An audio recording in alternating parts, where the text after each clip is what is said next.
Welcome to another edition of PonyFans.com's Scouting Report with SMU Radio Network analyst John Hampton. Before we look ahead to the Rice Owls, let's look back for a minute at Friday's game with TCU. The Horned Frogs came in as the fourth-ranked team in the country, national television audience, packed house at Ford Stadium. And yes, SMU lost the game, but after the game you said you were impressed by the Mustangs' performance. What impressed you? Well, we also talked about that SMU is not in the market for moral victories, but they still hung more yardage, more points on TCU than has been done in a while. And Zach Line running off for 140 yards. And they started so fast. They had, consecutive passes, got interceptions, some turnovers against a team that can hang points and yardage on anybody. They came out and played. There was no sign of intimidation. I think at the end of the game, we may not have the horses that TCU had to run for 60 minutes, but that the game wasn't decided until, I guess, Kyle's pick six in the fourth quarter. It took until that point before the game was really decided. That's into the fourth quarter, and so yeah, no moral victory, but it wasn't the first half, and the game had been decided. I mean, it took everything that TCU had. They had TCU on the ropes. Whether they admit it or not, they showed, and they put a blueprint down for. In the next couple of years, you'll see an SMU victory over TCU. You mentioned Zach Line, and he ran for 139 yards, giving him a career high for the third week in a row. Put up 8.2 yards per carry against the defense that June Jones called the best in the country. And Zach is now averaging 103.8 yards per game, which is less than a yard off the conference lead. Is it time to stop talking about Zach as sneaking up on people and really consider him one of the elite running backs in this conference? Well, for every opponent that SMU has from here on out, I bet every defensive coordinator and head coach respects and is aware of Zach Line, because you have to watch the tape and you see the offense as a whole, and if you're preparing for that, you see a run game that's effective, and it's a different run game than might have had on campus last year. But June says he's the back that he always had it at Hawaii. Last year, keep in mind the kid's jersey number is 2 digits away from an ineligible receiver. I mean, 48, it's not the most appealing number. He's not a scat back. When he signed, he was a linebacker or running back, whichever one, and he took the coaching. Last year they told him, you can play running back, you can be an every down back, you just got to start making somebody miss. And you've seen, you don't get 140 yards without making people miss. He's become the complete back because he bought into the system. He's well coached. The whole offense is well coached. If you're a defensive coordinator, that stopping the pass for SMU is obviously key. But if you're going to concentrate on stopping the pass, they're going to run it. And a guy like Zach Line is going to run it for 4 quarters and run it up and down the field. This week, SMU goes down to Houston to play Rice. And something's going to give this week. SMU hasn't won at Rice since the mid-'80s. Rice comes in 0-3 at home this year. Who's feeling more pressure going into Saturday's game? They've lost 3 at home. 0-3. Their coach is feeling a little bit of pressure as it is. And he's in his 4th year. It's time to produce. They've been able to recruit their guys for a couple years. They want to see the product on the field. Now that they're in the conference play, they're going to probably have some confidence that every game's winnable from here on out. So it's time for them to put up. For SMU, I don't really just give it. I mean, I'm not trying to be a homer on this. I don't really ever see them playing with pressure. Nothing ever seems to be too tense at any point. They just got to go down, and June coaches them up pretty well. Beginning of the year it was, let's be 2-2 at the end of September. Well, we're 2-2. In conference play, you got to go still 1 or 2 on the road. This is a chance to go do that. I don't think there's any pressure. If SMU just goes down and they've got the horses now to go run their offense, go defensively, play hard for 4 quarters, just do what you're coached to do, I think you can look up at the end of the game and have a comfortable lead. You could say that Rice is a desperate team. They have yet to win at home. As you said, maybe they're playing for Coach Bailiff's job this year. Is this an example of what they call a trap game? Do you worry about following a national TV audience and a big nationally ranked opponent like TCU? Does this present a trap for SMU? Not really. SMU's not good enough to have trap game, to be so up and down. They're still they're still progressing towards being where they want to be. They're not there by any means. So I don't think you got beat by TCU last week. They're not coming off an upset victory where they partied until Tuesday. They still have to get back to work and go down and beat a conference opponent. Again, the SMU's well coached. They know where their focus has to go immediately. It wasn't too up or down after TCU, because you got to go down and take care of business at Rice. I hope it's not a trap game, because that would imply that SMU's gotten really good and maybe overlooking an opponent, which is not the case. You look at this game on paper, look at the rosters, look at the statistics, and it would appear that SMU is the more talented team. You could make the argument SMU was more talented last year too, and before the first half was over, the Mustangs find themselves down 2 touchdowns, and they had to scrap and fight their way back to pull out a 3-point win. What is it about Rice that makes them such a tough matchup for SMU? If you're looking over the last 20 years, neither of them have been very good. Rice had a couple of years with Chase Clement, Jarrett Dillard, James Casey. You see in conferences like Conference USA how much difference clumps of players like that can be. So there's going to be a confidence level. When Rice has been at their best, SMU, they beat SMU handily a couple years ago, just 2 years ago, opening season 2008, 56-13. So when you put a beating on a team, it takes a while for the players to forget that. And SMU, again, just 4 seniors on this roster, were young when they went down there. Rice has the confidence that they can run and beat them. It plays mentally. If you've beaten a team in your career, you always feel like you're good enough to go beat them again. Not so much can change in 2 or 3 years where you can't be competitive. That's why I think Rice and SMU have always been hovering around that same level. They've just been able to run with each other. Now, in the old days, like when you played, you could always count on Rice running the option and just running all day long.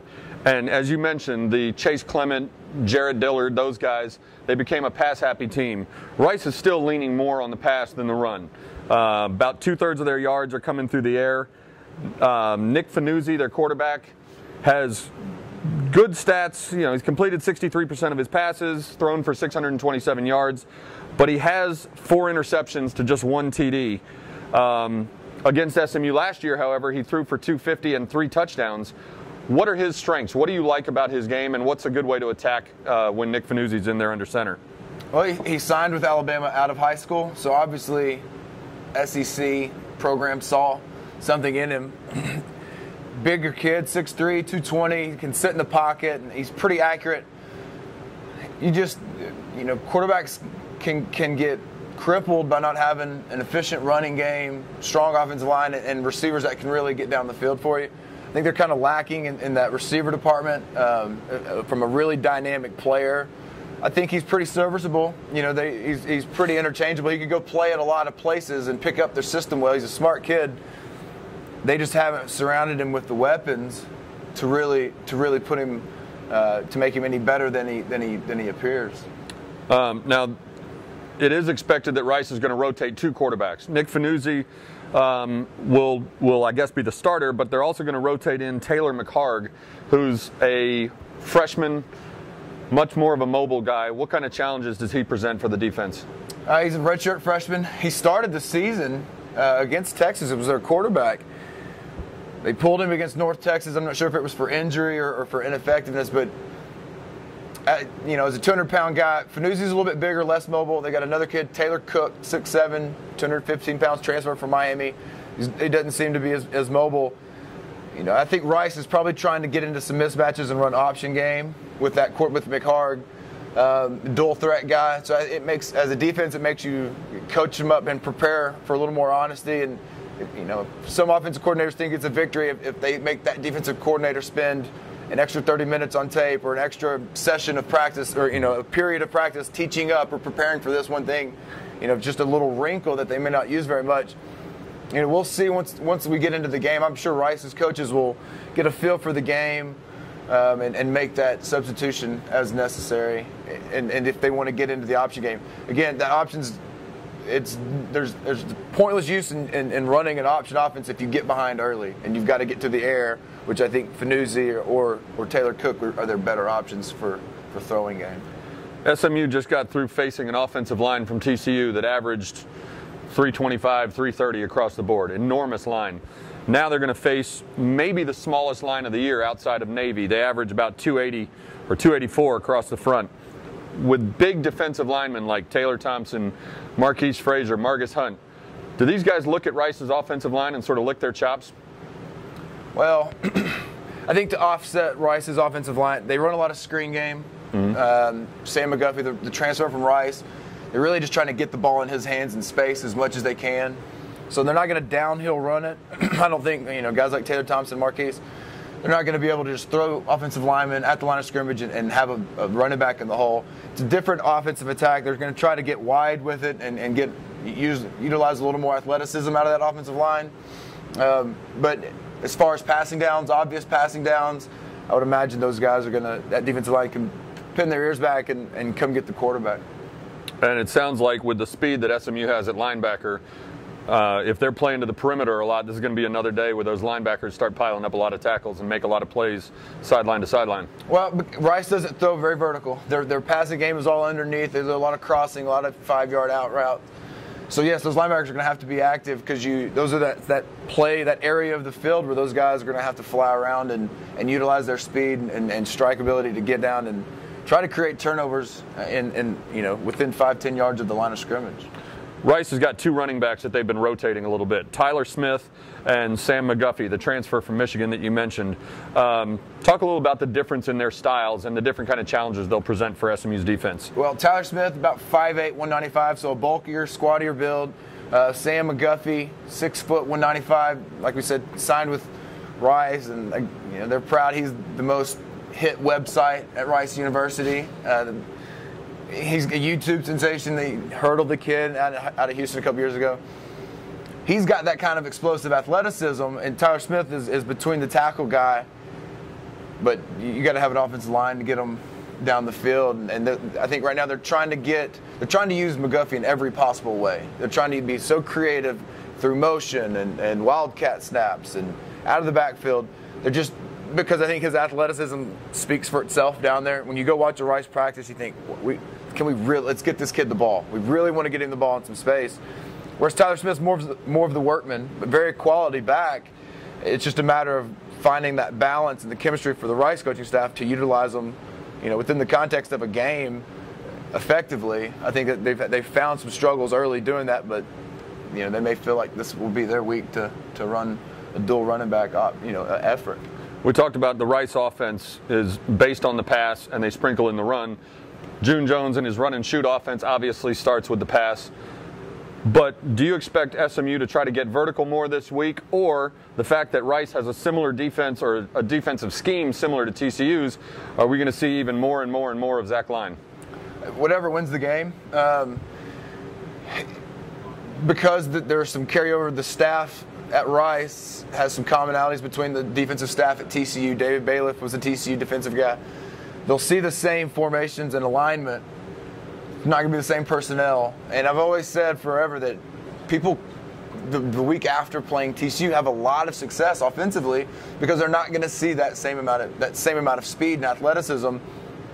Any 11 players on the defense, they're just not going to be as fast as TCU. So there'll be a chance, and that doesn't mean automatically that Zach Line will now go run for 200 yards and we're going to hit, Darius Johnson's going to catch one-handed grabs down the middle of the field. It's not automatic, but there should be the same voids that were in the TCU defense will be in the Rice defense, and the same openings will be hopefully there for Zach Line in the running game.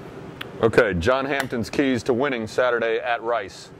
Each pregame meal, get on the bus, get to the stadium on time, and go out and run. I don't mean that like for Kyle Perdone and this offense to bounce back. They had a good showing against the TCU defense. Carry that on to the next week. You've gotten into conference play. Go find your matchups. Don't force balls for the offense. Don't waste possessions, because if you can go out and score efficiently in the first half, if you get yourself 3 or 4 touchdown lead, I think the game essentially at that point is over, because you got the confidence defensively that you're not going to give up a big play to Rice, and you're definitely not going to give up 4 or 5 big plays to Rice. So offensively, hold on to the ball and get points on your drives, and let your defense continue to play as hard as they've played all year. All right, we will see how that works out on Saturday. This has been PonyFans.com's scouting report of the Rice Owls. Be sure to join us next week.